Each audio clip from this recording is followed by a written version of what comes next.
السلام عليكم ورحمة الله وبركاته. أهلا بيكم في فيديو جديد. هقدم لكم دلوقتي الفصل ال17 من رواية هازارد، أو الجزء الثاني من رواية ما وراء الظلام. بس زي ما احنا متعودين في بداية كل فيديو جديد، قبل ما نبدأ في الفصل الجديد بتاعنا بعرض لكم الكومنتات بتاعتكم اللي بتجاوبوا فيها على السؤال بتاع نهاية الفصل اللي فات. وأول كومنت معانا من ياسو عادل بتقول: أعتقد عمر هيوديها الشيخ عشان يحصنها ضد هازارد، وهي أصلا فعلا اتغيرت بسبب بعدها عن القرآن والصلاة. والكومنت ده من ريماس على الفصل اللي قبل اللي فات، لاني ما كنتش طلعت كومنتات الفصل اللي فات عشان سجلته بدري. بتقول: بجد القصه حلوه جدا، تسلمي لي يا قمر. وبتقول: اكيد هازارد هو السبب في اللي بيحصل لعمر، وعمر هيحاول مع ياسمين تاني عشان تقابل الشيخ. والكومنت اللي بعده والاخير من ياسو بتقول: حلوه جدا طبعا، تسلمي لي يا جميله انتي.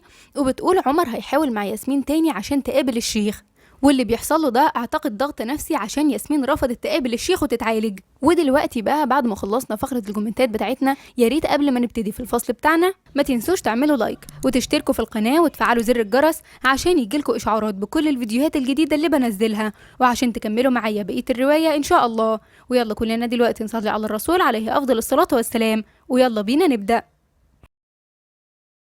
وقفنا في الفصل اللي فات لما عمر خد قرار واتفق عليه مع باباه ومامته وندى أخته عشان يعالج ياسمين، وبعدها سابهم وطلع على البيت عنده ودخل على الأوضة، بس ياسمين ما كانتش فيها، فندى عليها مرة واتنين وهو طالع رايح على الحمام عشان ياخد شاور، لقاها طالعة من الحمام.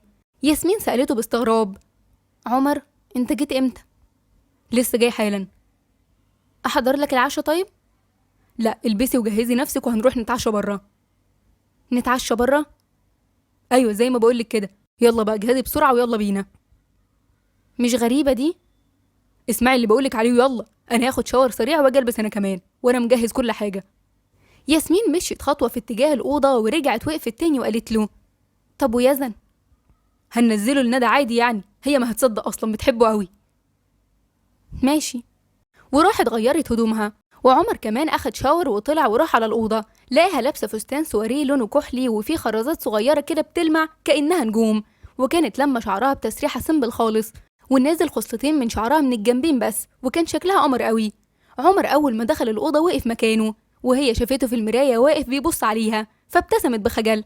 عمر قرب منها وهو بيبص لها في المرايه، ولسه نظره الاعجاب والانبهار في عينيه. ايه القمر ده؟ ياسمين ابتسمت بخجل وما ردتش عليه. عمر لفها ليه وقال لها: بكلمك بجد والله. وشاور على الفستان وقال لها: اهو الليل. وشاور على الخرز اللي بيلمع وقال: ودي نجومه. ورفع عينيه ليها وحوط وشها بايديه وكمل: وده قمره. ولما نظرته ليها طالت، ياسمين اتكلمت وقالت: مش يلا بقى ولا ايه؟ يلا ايه بس، ما تيجي نأجلها لبكره. وكان لسه هيقرب منها، ياسمين منعته وقالت له: يلا يا عمر يلا غير هدومك، احنا لو اجلنا الخروج هنبقى بنلغيها، صدقني مش هتتكرر، انت عارف احنا ما خرجناش مع بعض من امتى؟ عمر بتنهيده ونفس صبر: معاكي حق. وبعد ما خلص لبسه، كانت لسه ياسمين قاعده بتظبط الميك اب وخلصت هي كمان اهي. عمر قرب منها وهي قاعده قدام التسريحه وقال لها: غمضي عينيكي. ياسمين بصت له في المرايه باستغراب. عمر قال لها بابتسامه: بقولك غمضي عينك مش بقولك بصيلي. ياسمين غمضت عينيها، وعمر جاب علبة طلع منها سلسلة شكلها حلو قوي ولبسها لها، وبعد ما خلص ياسمين فتحت عينيها وبصت لها واندهشت من جمالها. الله يا عمر دي حلوة قوي. ولفت وقفت قدامه وقالت له: جبتها امتى دي؟ مش مهم بقى، بس المهم ان ده وقتها. ياسمين سألت باستغراب: هو في ايه يا عمر؟ انا كده هبتدي اخاف. لا تخافي ايه بس، انت كده هتبوظي علينا اللحظة الحلوة. لا اكيد مش انا اللي هبوظها، مستحيل. طب يلا بينا. وراح شال يزن وياسمين نزلت قدامه، وبعد ما وداه على بيت مامته واداه لاخته، اخد ياسمين وراحوا على مطعم كبير كان اوريدي حاجز فيه ترابيزه. في المطعم: الاكل حلو قوي يا عمر. بس مش احلى منك. ياسمين ضحكت وقالت له: فين المقارنه، انا احلى طبعا، بس ده ما يمنعش ان الاكل حلو برضه. فعلا حلو. بعد شويه وقت، ياسمين اخدت بالها ان عمر مركز معاها جامد، عمال يبص لها كتير وما بياكلش. ياسمين وقفت اكل وقالت له: مالك يا عمر؟ ها مالي، ما انا كويس اهو. ما بتاكلش يعني، سرحان كده، في حاجه ولا ايه؟ لا يا حبيبتي مفيش.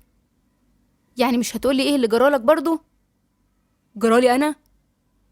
أنت عندك حرارة أو حاجة؟ يا شيخة خضتيني، فكرت في حاجة. يعني هو اللي انت فيه ده ما يخضش؟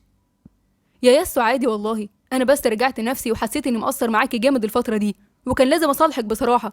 بيقولوا الست مراية الراجل، لو هو بصيتها أكيد أكيد هي مش هتنكد عليه، وانتي بقيتي نكدية أوي الفترة الأخيرة. قلتي يبقى أكيد العيب مني. يا سلام، بس انت معاك حق فعلا. يعني أنا السبب؟ انت السبب، مالك مستغرب ليه؟ مش ده اللي انت لسه قايله؟ ده بدل ما تقولي حصل خير ولا ما تتعش نفسك معايا، ركز في شغلك وانا هبقى كويسة. لا والله، ده على اساس انك مش مقصر معايا فعلا ولازم تصالحني. خلاص مش ناقصين خناق قدام الناس. وسكت ثواني وقال: بحبك على فكرة. ياسمين بصت له بشرود. ايه رحت فين يا ياسو؟ ها، معاك. معايا فين بس؟ انت سمعتيني طيب؟ اه.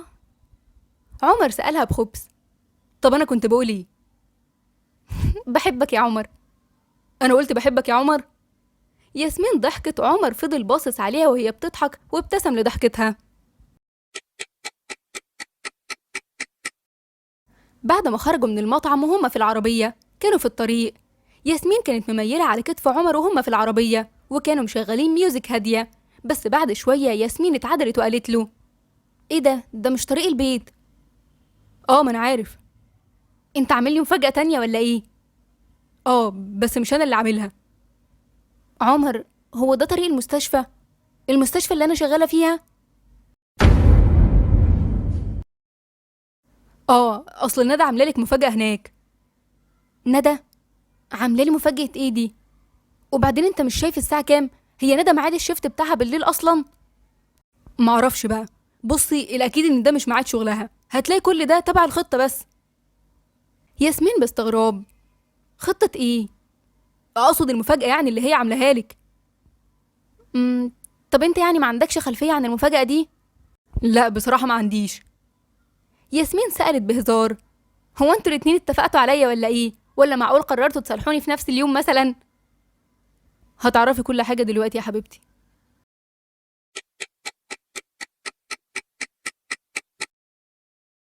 في المستشفى. أول ما وصلوا المستشفى، ياسمين دخلت وهي مستغربة، ما كانش في حد في الاستقبال، ويعتبر ما فيش حد في المستشفى أصلا، والإضاءة كانت خفيفة خالص. فجأة ندى جت لها وقالت لها بابتسامة ممزوجة بالارتباك: ايه القمر ده؟ ياسمين سألتها بتوتر: هو في ايه يا ندى؟ ندى وهي بتحاول تتماسك: مش عمر قالك؟ ياسمين بصت لعمر وسألته: هو في ايه يا عمر؟ ما انا قلتلك ان ندى هتشرح لك دلوقتي. وبص لندى وقال لها: مش انتوا عاملين لها مفاجأة ولا ايه؟ مش انتي قلتيلي كده؟ ياسمين بصت لندى وسألتها: انتوا هتشقطوني لبعض ولا ايه؟ تعالي معايا يا ياسمين. اجي معاكي فين؟ تعالي وهقولك حاجة بس. ياسمين مشيت مع ندى وهي مش فاهمة حاجة، وبعد شوية لما جت تبص وراها ما لقيتش عمر. ياسمين سألت باستغراب: هو في ايه يا ندى؟ مش عمر قالك ان احنا عاملين لك مفاجأة هنا في المستشفى؟ ياسمين وقفت في الطرقة وقالت بانفعال: مفاجأة ايه اللي في المستشفى والساعة 12 بالليل؟ وعمر راح فين؟ ندى والدموع بدأت تتجمع في عينيها: اهدي طيب، وتعالي ندخل أوضة ونتكلم، ما ينفعش نفضل واقفين كده. ياسمين بصت حواليها وقالت: ليه؟ خايفة حد يسمعنا؟ هما فين الناس أصلا؟ ندى مسكت ايد ياسمين وقالت لها: تعالي معايا بس. ياسمين شدت ايديها منها وقالت: مش رايحة معاكي في حتة غير لما افهم ايه اللي بيحصل. هنا وليد خطيب ندى واللي بيكون دكتور برضه في المستشفى جه واتدخل وقال لياسمين بهدوء: ادخلي معاها الأوضة بس يا دكتور ياسمين وهتفهمي كل حاجة دلوقتي.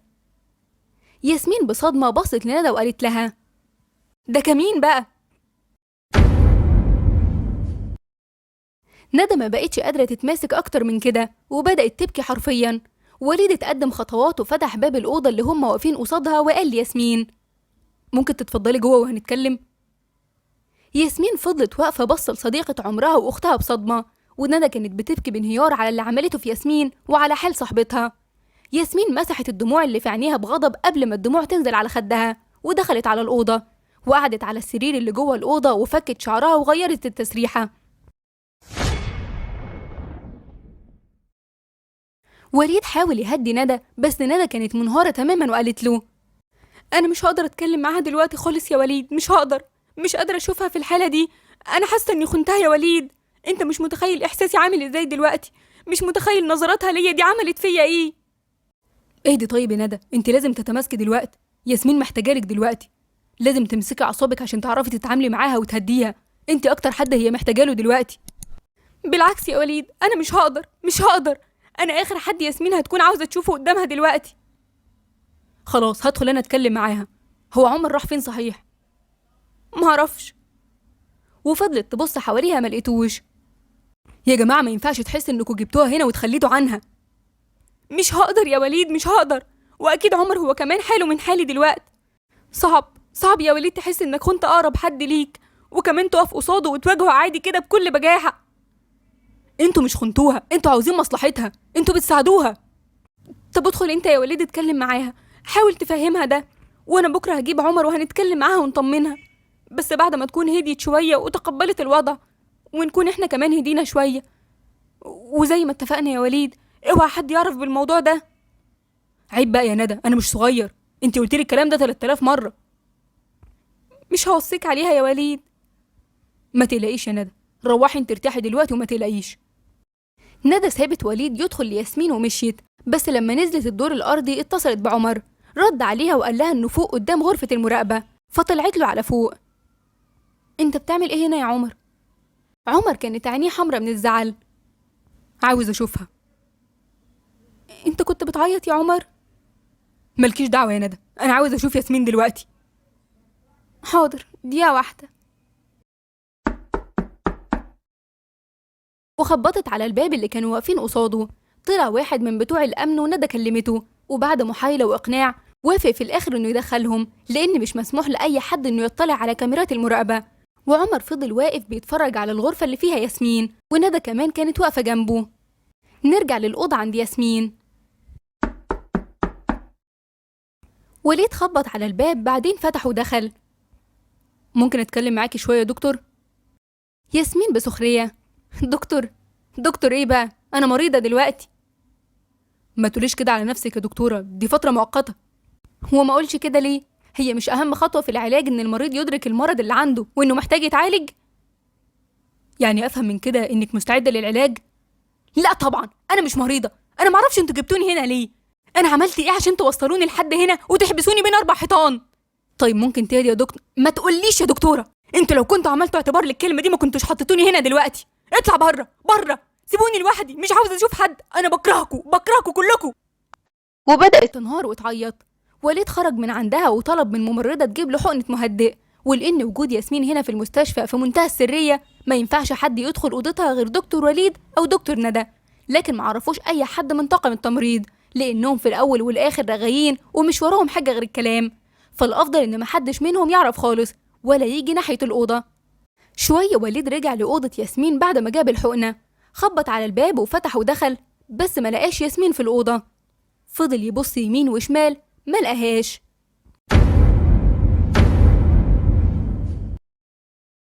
وبكده يكون الفصل بتاعنا النهارده خلص. اتمنى يكون عجبكم وتكونوا استمتعتوا بيه. عاوزاكم بقى تكتبولي في الكومنتات تفتكروا ياسمين راحت فين، ويا ترى هتقدر تهرب من المستشفى ولا لا، ويا ترى وجودها في المستشفى ده خطوة كويسة في علاجها ولا عندكم رأي تاني. ويا ريت بقى لو الفيديو عجبكم ما تنسوش تعملوا لايك وتشتركوا في القناة وتفعلوا زر الجرس عشان يجيلكوا إشعارات بكل الفيديوهات الجديدة اللي بنزلها، وعشان تكملوا معايا بقية الرواية إن شاء الله. وما تنسوش كمان تسيبولي آراءكم اللطيفة في الكومنتات. ويلا كلنا دلوقتي نصلي على الرسول عليه أفضل الصلاة والسلام. أشوفكم الفيديو الجاي على خير إن شاء الله، والسلام عليكم ورحمة الله وبركاته.